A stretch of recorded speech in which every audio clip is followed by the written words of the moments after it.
رسول اللہ صلی اللہ علیہ وسلم نے فرمایا کہ مجھ پر جھوٹ مت بولو، کیونکہ جو مجھ پر جھوٹ باندھے وہ دوزخ میں داخل ہو۔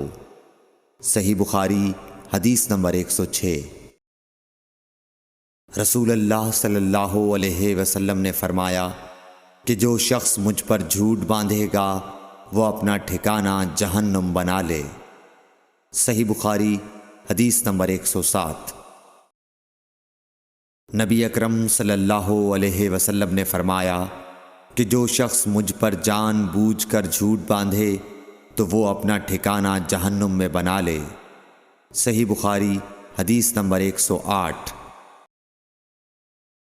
رسول اللہ صلی اللہ علیہ وسلم نے فرمایا کہ جو شخص میرے نام سے وہ بات بیان کرے جو میں نے نہیں کہی تو وہ اپنا ٹھکانہ جہنم میں بنا لے۔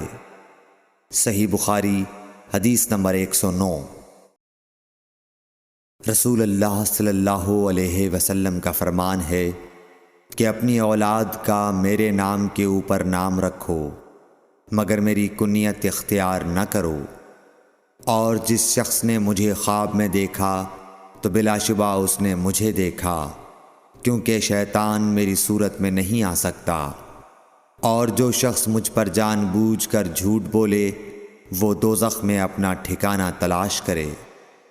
صحیح بخاری حدیث نمبر 110۔